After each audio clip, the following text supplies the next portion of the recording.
అన్ని వర్సిటీలో పుష్కలంగా కరెంటు నీళ్లు, విద్యార్థులు అక్కడే ఉండి ప్రిపేర్ కావచ్చు. డిప్యూటీ సీఎం భట్టి కేసీఆర్ పచ్చి అబద్ధాలు ప్రచారం చేస్తున్నారు.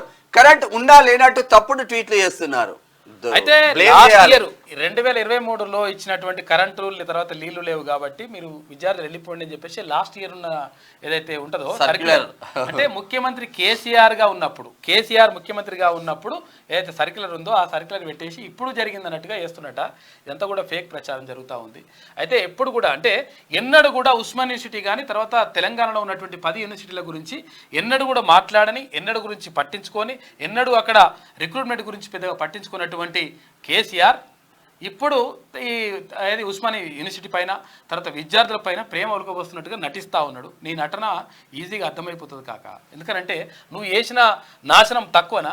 ఎందుకంటే తెలంగాణ నిరుద్యోగులను నిండా ముంచినావు, మొత్తం కూడా వాళ్ళ ఆత్మ బలిదానాలకు కారణమైపోయినావు, తర్వాత ఎంతోమంది ఉసురు పుచ్చుకున్నావు కాబట్టే నీకు అట్లా నడ్డి విరిగి మొత్తం ఆడ కూర్చున్నావు.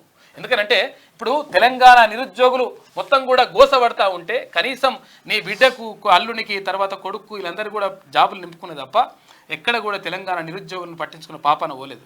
కాబట్టి ఆ పాప ముట్టిగానే పోదు ఎట్టి పరిస్థితుల్లో. తర్వాత ఇప్పుడు కూడా నేను ఏదో చేస్తా, యూనివర్సిటీకి అట్లా చేస్తా ఇట్లా చేస్తా అంటే నువ్వేం చేసినావు?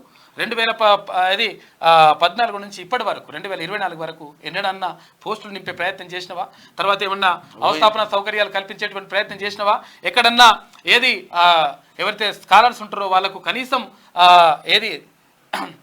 స్టైఫండ్ ఇచ్చేటువంటి ప్రయత్నం చేసినవా? లేకపోతే ఫెలోషిప్లు ఇచ్చేటువంటి ప్రయత్నం చేసినవా? విద్యార్థులకు కనీసం పట్టించుకున్నావా? ఒక ఎన్నడూ కూడా పట్టించుకున్నటువంటి నువ్వు ఇవాళ మాట్లాడుతూ ఉంటే మరి సిగ్గుపడాలనో ఏం నవ్వాలనో దేంతో నవ్వాలో కూడా అర్థం కాని పరిస్థితి కనిపిస్తూ ఉంది కాక. అర్థం చేసుకో.